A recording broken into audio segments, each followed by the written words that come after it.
Welcome into another off-season bonus episode of Stone Cold Stros. I'm Brandon Strange with Charlie Pololo and Josh Jordan. Follow them on X at Pololo and at Josh Jordan 975 and read their work on sportsmap.com. I know I say it ad nauseum because it's important and you guys help keep us going. Click like on the videos, hit subscribe if you haven't already. Click the bell for notifications so you know as soon as new content drops, because you never know when new content drops and we want you to be there with us. And if you're on the go, we're on all your favorite podcast apps like Apple and Spotify. Charlie and Josh, since it's not as newsy of a week this week, we wanted to circle back to a conversation that happened last week on the show podcast with John Heyman and Joel Sherman. They had Dusty Baker on as a guest. He once again voiced his displeasure, or some of the displeasures that he had with his time here in Houston. Says he didn't really feel like he was in charge. Quote, some of the battles with the front office I've had for a number of years. Sometimes you get tired of fighting City Hall on something you're sure about. And then he went on to say, quote, the one thing that kind of bothered me a little bit is I only chose one person on my staff. That was AJ Hinch's staff, everybody there but one guy. We had a blueprint on how to win, but I wish I could have had more freedom in choosing my staff. What's your reaction to hearing that? Is that a disgruntled worker that's airing grievances, or is this a Hall of Fame manager communicating legitimate gripes? There's a nice space in between where I would say it falls. Look, I understand much of what Dusty's saying there. Bill Parcells, the old football coach, a couple of times when he was fretting over lack of personnel control. Hey, you want me to cook you a fabulous meal? Let me at least choose some of the ingredients. Dusty understood he wasn't going to make the roster, but generally speaking, a manager, certainly a manager of credentials and heft and tenure as a big league skipper, that he had basically no say-so on the staff. I understand how that would chafe at him. And while I don't think there was any implication from Dusty or reason to believe that Joe Espada was Jim Crane's eyes and ears, and as AJ Hinch's bench coach, who was, I guess, forced upon Dusty, who, remember, got the job shortly before the start of spring training when the whole Hinch and Luno firings occurred in January of 2020. But, Dusty understood the terms when he took the job. He wasn't exactly in demand for any other major league managerial gigs at the point. And if it was such a miserable existence, well, he endured it for 4 years and 4 American League Championship Series appearances, 1 World Series loss, a World Series win. So no tears, alligator, or reel from me for Dusty. But I understand what he's saying. Yeah, I do too. And part of me is like, yeah, Dusty's, if you're going to bring guys in that you want, then that means some other guys have to go out the door. Maybe he wanted Joe Espada out the door because he's like, this guy might end up taking my job. And that ended up happening. I kind of say that in jest, but that's basically what ended up happening. The other thing that occurred to me, and that's what's kind of fun about these, we can kind of speculate, like, who does he mean? Which coaches? What is Dusty exactly talking about? Alex Cintron had occurred to me, the hitting coach, especially after we've seen what's happened with the Astros over the last couple of years, swinging at all these early pitches. Not exactly like guys having historic years over the last couple of years, these Astros hitters. So if I'm Dusty Baker, we knew he didn't like the analytic stuff, some of the new age things. And if I was Dusty, I would imagine swinging at the first pitch as often as the Astros do probably bothered him, because he's an old school guy. You work a count, you make a pitcher come in and give you a good pitch. You don't just swing at the first thing thrown up there. You don't even give the pitcher a chance to make a mistake when you do that. So it occurred to me, maybe that was one of the things that Dusty didn't like, just the overall approach with the hitting. And since Dusty's left, I don't have the numbers, I haven't looked it up, but it seems like to me that the swinging early and often is actually happening even a little bit more. And we've talked about it with Altuve doing it regularly in the leadoff spot. And, very often Yordan Alvarez would be up to bat as the second hitter after one pitch was thrown. So some of these old school things versus the new analytics, I think that might have played a role in some of Dusty's frustration. We want names, Dusty. It would be poor form to, after the fact, say, yeah, I wish we could have gotten rid of that guy. But, if it was that big a deal or so stuck in Dusty's craw, it's not as if he ever went to the mat. Was it a personality conflict, or did he feel Coach X wasn't very good at his job? But overall, they were still winning a whole bunch of games. 2020, the short COVID season, you weren't going to make any changes, I don't think, coming off of that. And then in 2021, they went to the World Series. 2022, they went to they won the World Series. So I don't think there was any critical point where Dusty had the hammer to say, hey, here's the wink link on the staff. We must replace that guy. But coaching staff salaries are nickel, dime, penny ante stuff. And it's not like Dusty was a $5 million per year manager, but I would think a couple of years into the position, if he'd said, hey, I really want to replace this guy. It's not like you'd have had to eat a Jose Abreu contract if you let go a pitching coach or a batting coach or a bullpen coach or a first base coach with a year left on his contract. So I'd say bygones are bygones on this, and it really doesn't matter at this point. And to be fair, it seems like Dusty won a power battle with James Click. So he had some kind of say in the organization, or he wouldn't have stuck around and Click moved on. So, and we know that him and Dana Brown maybe didn't see eye to eye, all the Yainer Diaz stuff. And they also mentioned that article about, Dusty winning with Jeremy Pena in the top third of the batting order in 2022. Well, the following year, Jeremy Pena wasn't that great. They were pinch hitting for him in the playoffs. So things change, seasons change, but the thought that Dusty didn't have much control, clearly he had some, because James Click would probably still be here unless that was just a straight up Jim Crane, James Click thing, which it very well might be. But I don't think it comes to that unless Baker and Bagwell and everybody kind of come to a decision like, oh, we don't really need this guy. And you don't want to get rid of your manager and your GM, especially when you have that much success at that point in time. And I think this was just more Jim Crane, keep everything the same. Just keep rolling it out there. Don't tinker with anything. And when Brent Strom decided he didn't like the vibe anymore, he was a big Jeff Luhnow guy. And after a little time with Jeff Luhnow not here anymore, obviously AJ Hinch gone at the same time, Strom walked, was going to right into retirement until the Diamondbacks lured him out. Right? Dusty was brought out of kind of forced retirement. He wasn't bound and gagged in the managerial position. I just think he looks back as a little bit of the old man. They wouldn't let me take care of my own lawn. Whatevs. Yeah, it's tough to argue with the results of the past several seasons. And it seems like they thought Dusty was the weak link since they allowed him to walk. But I do wonder, if it makes you feel any different about Dusty's time here.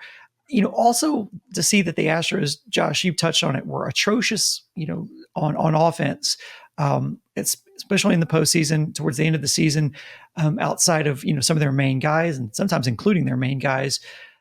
From an offensive standpoint, their reaction to that was they let Gary Pettis walk. They didn't renew his contract, but Alex Cintron still is here.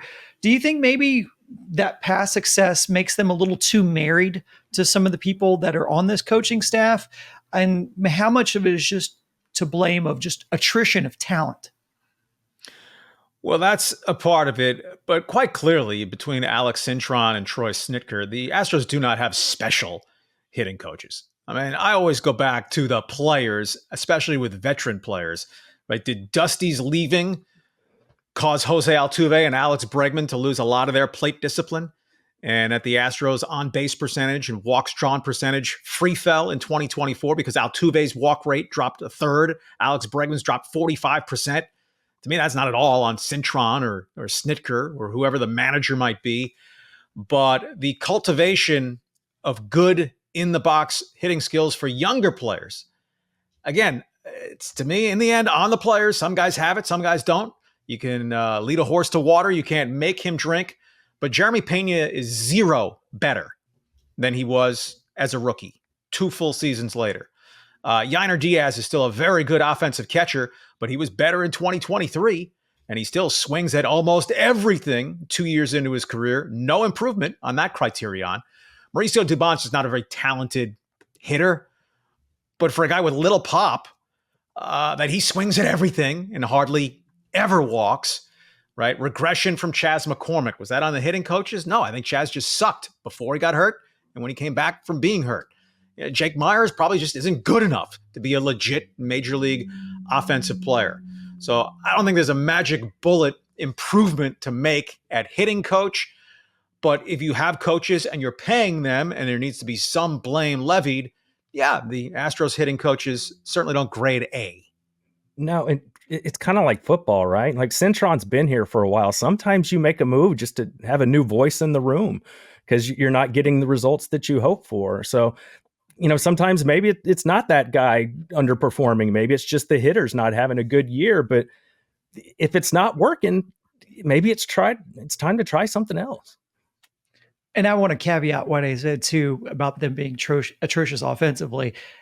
The Astros were in the top 5 in batting average for most of the season and in the top 10 in OPS, but they were very middle of the pack when it came to actually scoring runs.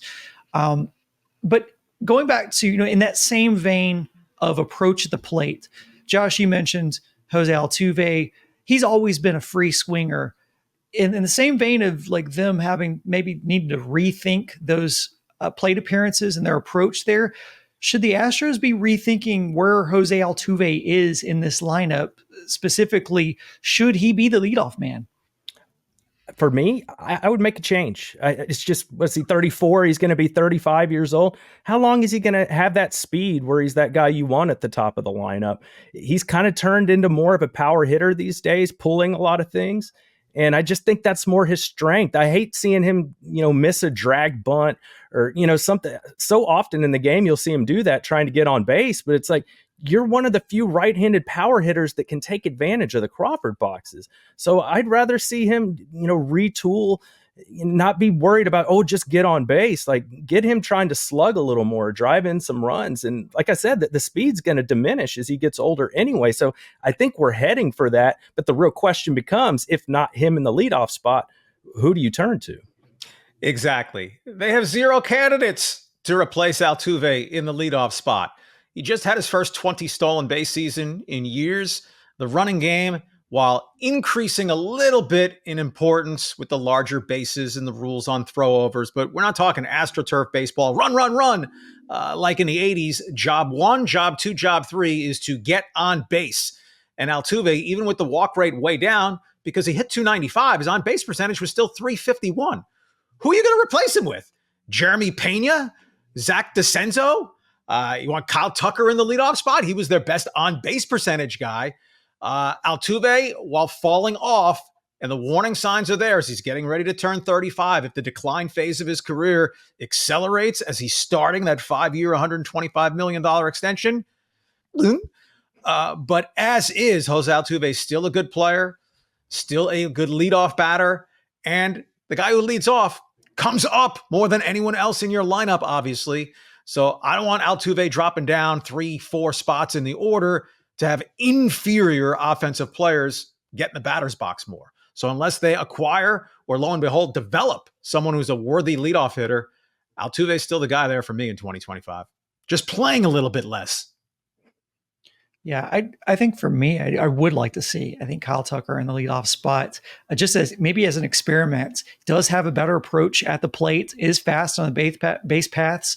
And, when the bottom of the order does produce, I would like to see a guy who's up to bat that can drive in some runs. And that does seem to be Kyle Tucker's MO, at least when it's not in the postseason the past couple of years.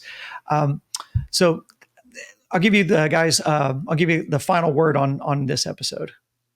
Just to follow on that point, I mean, if you wanted to flip them and get Yordan back in the 3 spot, which probably would be the optimal place for Yordan, certainly get more RBI opportunities, batting third, then batting second. 2 guys have a chance to get on before you come up as opposed to just the leadoff hitter. You'd also split the lefties that way for those who are into that if you went Tucker, Altuve, Yordan. But Altuve is a big run producer that you want in the middle of the order. Let's remember his power dropped off in 2024 also, right? He was a 20 home run guy, not a 30 home run guy. But the Astros overriding offensive issues aren't the top 3 spots in the lineup. It's what you get below Yiner in the 4 spot, where it's just a sinkhole way too often. And where are they going to upgrade the production from 5 on down? Yeah, I think it's interesting because we got to know what's going to happen with Bregman here, right? Like that's a big piece of this. Is he going to be back? I would just like to see a more prototypical leadoff hitter. I don't know if it's somebody you trade for, or oh God, I wish somebody you could develop, but just somebody that gets on base a little bit more. Doesn't have to have all the power, just more of a prototypical leadoff hitter, good on base percentage. They hardly have any of that on the team at all. I just feel like there's not a lot of balance there. They don't have guys that walk a lot and get on base. And if they had someone in that spot, I wish it would be Jeremy Pena. He just hasn't turned into that. He strikes out way too much, and I don't see that changing anytime soon. We know the speed's good with Pena, but maybe that could be a smaller move Dana Brown can make in the offseason, just to get a more prototypical leadoff hitter in here, and then just kind of push everybody down. Maybe Altuve hits second and then Yord on third, or however you want to do it. But that would just be something I'd like to experiment with, especially as Altuve gets a little bit older here. Something probably very few Astros fans will be doing over the next 10 days or so. Look at the World Series. The Dodgers lead off Ohtani, who obviously is the second best offensive player in the game this year behind Aaron Judge. The Yankees lead off Gleyber Torres, who has very little speed, but in the postseason has been banging out hits. He does offer some extra base pop. The key thing is you want your very best offensive players up the most and populating the top third of your lineup. We'll leave it there. That's it for part 1 of Stone Cold Tros. We'll have another video dropping on Tuesday. We're going to dig into what we'd like to see out of the Astros roster in light of what we're seeing in the postseason, and some young guys to keep an eye out for. So keep an eye out for that. And until then, go Stros.